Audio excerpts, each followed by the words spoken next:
नमस्कार, मैं प्रियंका। आप देख रहे हैं 4 PM। एक तरफ उपराष्ट्रपति चुनावों को लेकर भारतीय जनता पार्टी समर्थन जुटा रही है, दूसरी तरफ खबर ये निकलकर सामने आ रही है कि धनखड़ का इस्तीफा मान्य नहीं है। धनखड़ का इस्तीफा जो सोशल मीडिया में तैर रहा है वो डुप्लीकेट इस्तीफा है। असल में धनखड़ ने राष्ट्रपति द्रौपदी मुर्मू को किसी तरह का कोई इस्तीफा नहीं दिया है। तो फिलहाल आरटीआई में क्या खुलासा हुआ है, खुलासा आपको बताएंगे और इस खुलासे के बाद कैसे उपराष्ट्रपति चुनाव पलट गया है उस पर भी आएंगे और इस पूरे मसले पर चर्चा करेंगे। चर्चा करने के लिए हमारे साथ मौजूद हैं दैनिक भास्कर के वरिष्ठ पत्रकार, political editor KP Malik sir. उनका स्वागत करते हैं और समझने की कोशिश करते हैं कि क्या धनखड़ का इस्तीफा नकली है। नमस्कार सर, 4 PM पर आपका बहुत बहुत स्वागत है सर। डायरेक्ट सवाल पर आती हूँ और सबसे बड़ा सवाल तो अब धनखड़ के इस्तीफे को लेकर खड़ा हो गया है। सर, आरटीआई में बड़ा खुलासा हुआ है कि 21 जुलाई को राष्ट्रपति द्रौपदी मुर्मू से पूर्व उपराष्ट्रपति जगदीप धनखड़ की किसी तरह की कोई मुलाकात नहीं हुई है। अब जब मुलाकात नहीं हुई है तो इस्तीफा कैसे हो गया, पहली बात। और दूसरा सर सवाल यहाँ पर ये खड़ा होता है कि जब इस्तीफा ही नहीं हुआ तो धनखड़ को हटाया कैसे गया, क्योंकि 21 जुलाई की आधी रात आप जानते हैं कि किस तरीके से नोटिफिकेशन जारी किया गया और स्वास्थ्य कारणों का हवाला दिया गया। फिलहाल क्या हुआ है, क्यों हुआ है और जिस तरीके से आरटीआई में खुलासा हुआ है इस पर आपको क्या लगता है कि धनखड़ के साथ आखिर क्या हुआ होगा जो इस्तीफा हुआ, धनखड़ गायब हुए और अब खबर है कि इस्तीफा नहीं हुआ है। सर, बड़ी हैरानी वाली बात ये हुई कि पहले ही दिन जिस प्रकार का आचरण राज्यसभा में देखा और जिस उपराष्ट्रपति को हम देखते थे कि वो हमेशा दीवार बन के भारतीय जनता पार्टी और भाजपा सरकार के लिए खड़े रहते थे, उनका रुख कुछ बदला बदला दिखाई दिया। और बाद में जो चीजें पता चली वो ये हुआ कि ये भारतीय जनता पार्टी के टोटली अगेंस्ट हो गए हैं, इस तरह की खबरें वहां फैल गई। और उन्होंने जो मोशन विपक्ष देना चाह रहा था और भारतीय जनता पार्टी नहीं लाना चाहती थी उसको भी उन्होंने ले लिया। तो उससे जो है कहीं ना कहीं बौखला गई भारतीय जनता पार्टी और उनके मंत्री और दूसरे लोग। और मेरे पास तो यहाँ तक भी खबर है कि 21 तारीख की शाम को जब उन्होंने इस्तीफा देने से मना कर दिया तो उनके साथ धक्का मुक्की भी की गई। इस तरह की भी खबरें आ रही हैं और चर्चाएं हमारे समाज में बनी हुई है। इसमें तो बहुत सारी चीजें हुई हैं और उसके बाद तत्काल वो रात को ही उनको पता नहीं वो कहाँ चले गए, उसके बाद से कह रहे हैं कि वो उपराष्ट्रपति एनक्लेव में हैं, लेकिन जब कोई मिलने जाता है, जब कोई देखने जाता है उसको अंदर नहीं जाने दिया जा रहा है। तो मेरी पक्की जानकारी है, एक तो वो उपराष्ट्रपति निवास में है नहीं, वो दूसरी जगह कहीं है। अब कहाँ है, उनको हाउस अरेस्ट किया हुआ है, क्या किया हुआ है, इस तरह की चर्चाएं खासकर हमारे समाज में चल रही हैं और समाज में बहुत उग्र कई लोग इस मामले पे हैं। अब इनकी जो दादागिरी इस प्रकार से चल रही है कि जब चाहो किसी को बना दो, जब चाहो किसी को हटा दो।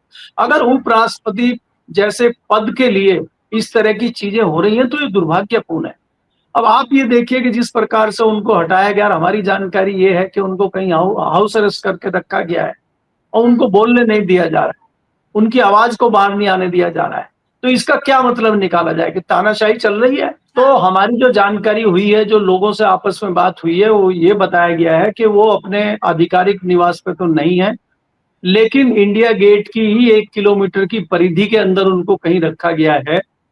और मैं सुरक्षा कारणों से तो आपको यहाँ नहीं बता सकता, लेकिन ये जानकारी है कि वो यहीं पे हैं और उनके ऊपर पहरा भी है, उनकी अपनी सिक्योरिटी भी है और उनके उपराष्ट्रपति रहे हैं उसके नाते भी एक सिक्योरिटी उनके सामने है।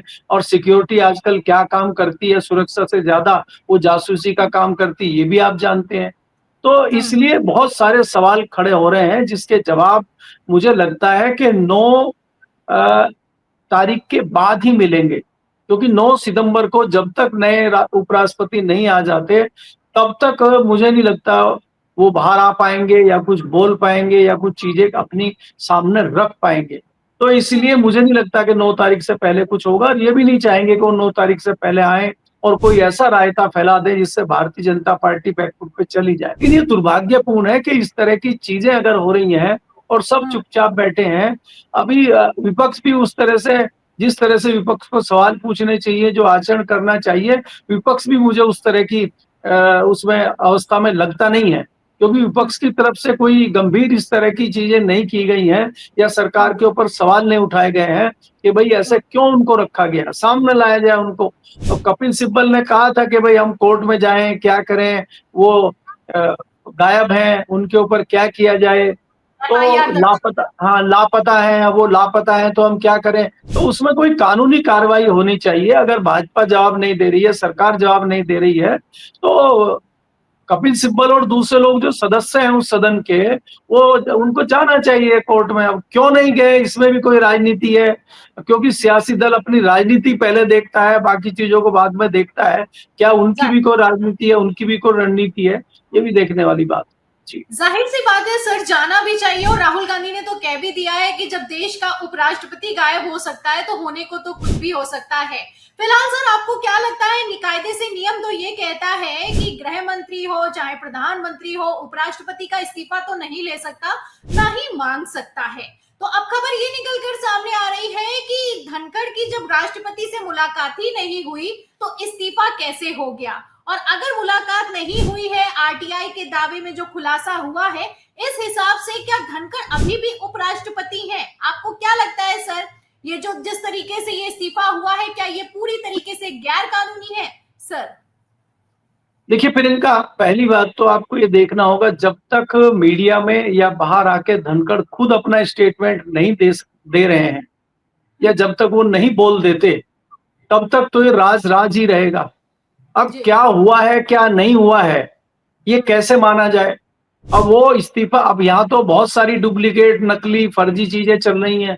आपको याद होगा कई डिग्रियों पर भी विवाद चला था। तो जब तक सामने आके वो खुद साफ नहीं कर देते, खाली उनका एक इस्तीफे की कॉपी उनके ट्विटर हैंडल पे चिपका देना और प्रधानमंत्री जी का उनके स्वास्थ्य की कामना कर देना, इसके अलावा तो तीसरी चीज कहीं आई नहीं, ना कोई खबर आई, ना कोई न्यूज आई। अब वो न्यूज जो आती है वो गोदी मीडिया कुछ कुछ चला देता है। इसके अलावा इसमें सच्चाई क्या है, ये सामने आना बहुत जरूरी है। और जैसा कि आपने कहा, अगर ऐसा है कि आरटीआई में जवाब दिया गया है कि उपराष्ट्रपति राष्ट्रपति भवन आए ही नहीं, तो ये तो और हैरानी की बात है।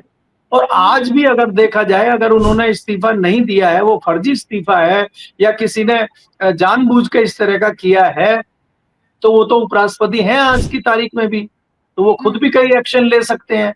लेकिन वो कहाँ है, किस अवस्था में है, ये विपक्ष को चाहिए कि तत्काल इस मुद्दे का संज्ञान लेते हुए और ये आरटीआई को आधार बनाकर इस पे कुछ न कुछ एक्शन लिया जाए, चाहे वो सुप्रीम कोर्ट में जाना हो, चाहे जनता की अदालत में जाना हो। लेकिन इसमें महत्वपूर्ण भूमिका मुझे लगता है कि विपक्ष ही निभा सकता है। हम तो आवाज लगातार उठा ही रहे हैं, सवाल भी खड़ा कर रहे हैं। ये चाहे आप खड़ा करें चाहे मैं खड़ा करूं, हम तो सवाल खड़ा कर ही रहे हैं ना। भाई दोनों में से एक बात तो झूठ है, या तो आरटीआई झूठ है और या फिर ये इस्तीफा झूठ है। तो दोनों में से कौन सा झूठ है, कौन सा सच है, तो इसमें दूध का दूध पानी का पानी होना चाहिए। और ये कौन करेगा, ये कैसे होगा, ये तो सिर्फ जगदीप धनखड़ ही कर सकते हैं, वही आके सामने बता सकते हैं। तो उनको सामने क्यों नहीं आने दिया जा रहा है, वो सामने क्यों नहीं आ रहे हैं, ये बहुत सारे सवाल हैं जिनके जवाब आना बाकी है। और ये सवाल का जवाब कौन देगा, सरकार क्यों नहीं उनको आने दे रही है सामने। अगर वो कितनी भी खराब स्थिति में है, बीमार है, तो उनका जो व्यक्ति नहीं बोल पाता है, डॉक्टर उनका बुलेटिन जारी करता है। अगर उनकी वास्तव में तबीयत खराब है और वो कहीं बीमार है, तो उनका बुलेटिन जारी करे डॉक्टर, डॉक्टर जिम्मेदारी ले, कौन से हॉस्पिटल में है, कहाँ है। मीडिया में तो विजुअल आते हैं। कोई पहली बार तो इस तरह की घटना हो नहीं रही कि कोई व्यक्ति बीमार होके इस्तीफा दिया है। यहाँ तमाम जो है बड़े बड़े पदों पर रह के लोग अस्पताल में रहे हैं और उनका हर घंटे बुलेटिन जारी होता है कि क्या स्थिति है क्या नहीं है। तो इनका कोई बुलेटिन नहीं आ रहा है, इनकी कोई जानकारी नहीं आ रही है। ये क्या देश में मजाक हो रहा है, वो कोई क्लर्क तो नहीं थे कहीं। देश का उपराष्ट्रपति गायब है, करीब 1 महीना होने वाला है, अधिक हो गया 1 महीने से भी, और आप मजाक बनाए हुए हैं। तो ये इस देश में चल क्या रहा है, ये सवाल कौन पूछेगा। जी, मजाक तो बना ही है सर। और ऐसा लगता है कि लोकतंत्र से लेकर संविधान तक का और पद की मर्यादा सबकी धज्जियां उड़ाई गई हैं। सर, अगला सवाल लूंगी आपसे। जिस तरीके से आपने कहा कि 9 सितंबर को जब उपराष्ट्रपति चुनावों में वोटिंग होगी और वोटिंग के बाद ही पता चलेगा कि धनखड़ आखिर है कहाँ, ऐसे हालातों में आपको क्या लगता है सर, क्या उपराष्ट्रपति चुनाव भी बुरी तरीके से फंस गया है? क्योंकि लगातार मीटिंग पर मीटिंग की जा रही है और इन मीटिंग के बीच जो बी सुदर्शन रेड्डी हैं, इंडिया गठबंधन के उम्मीदवार हैं, उन्होंने मौके पर चौका मारा है। उनका बयान निकलकर सामने आया है कि आंध्र प्रदेश की अस्मिता के लिए नायडू मुझे वोट करेंगे, और उन्होंने कह तो दिया है नायडू ने कि वो एनडीए के साथ हैं, लेकिन उन्होंने ऐसा नहीं कहा है कि वो एनडीए को ही वोट करने वाले हैं। अब क्या कहेंगे सर? बी सुदर्शन रेड्डी बोले हैं, और बी सुदर्शन रेड्डी तेलुगु अस्मिता के साथ साथ आंध्र प्रदेश की पहचान रखते हैं, नायडू के करीबी हैं। अब इस डायरेक्ट अपील का उपराष्ट्रपति चुनावों में क्या असर होने वाला है सर?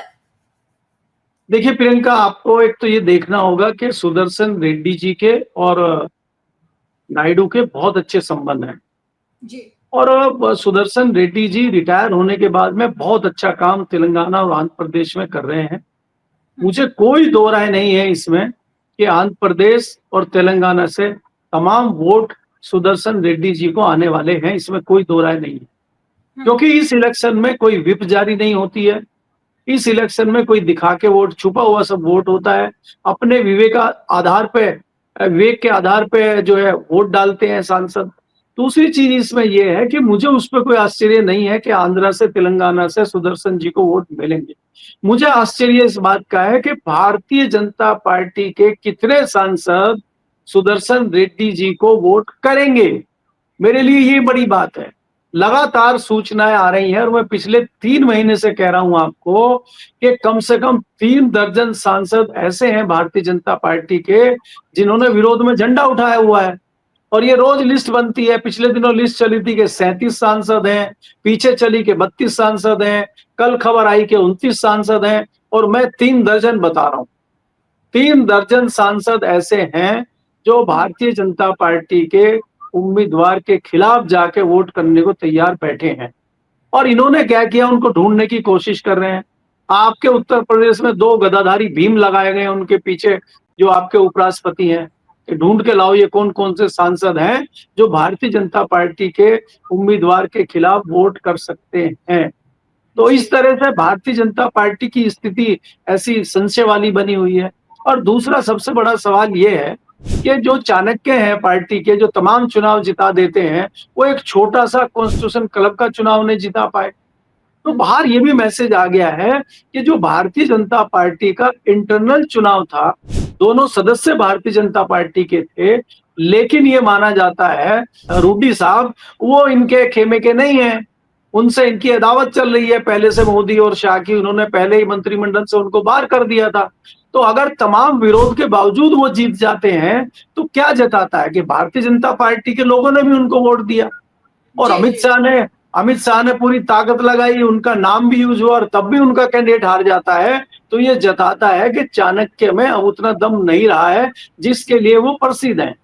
तो इसलिए उपराष्ट्रपति पद में भी इनको झटका लग सकता है, ऐसी भी उम्मीदें कहीं ना कहीं हमें दिखाई दे रही है। जी, साफ दिखाई दे रही है सर। क्रॉस वोटिंग का ही खतरा है, क्रॉस वोटिंग का ही खौफ है, इसीलिए भारतीय जनता पार्टी लगातार मीटिंग पर मीटिंग किए जा रही है, और सबसे बड़ी बात, धनखड़ को सामने नहीं आने दिया जा रहा है। बहुत बहुत शुक्रिया सर जो आपने हमारे साथ बातचीत की, हमें समय दिया, बहुत बहुत धन्यवाद आपका।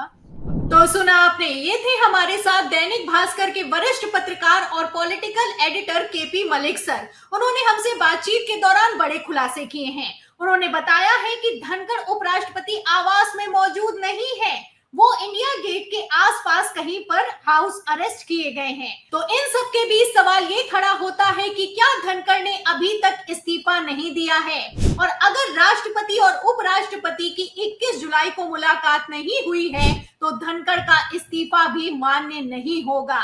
फिलहाल जिस तरीके से चारों तरफ से पेच फंस गया है, धनखड़ को लेकर आरटीआई में बड़ा खुलासा हुआ है, ऐसे हालातों में उपराष्ट्रपति चुनावों का क्या होगा, इस सवाल के जवाब में पूरी रिपोर्ट पर आपकी जो भी राय है हमें कमेंट बॉक्स में जरूर लिखें। वीडियो को ज्यादा से ज्यादा शेयर करें, हमारे चैनल को लाइक करें, सब्सक्राइब करें, ज्वाइन करें। फिर मिलती है अगली खबर के साथ, अगली चर्चा के साथ। तब तक के लिए धन्यवाद।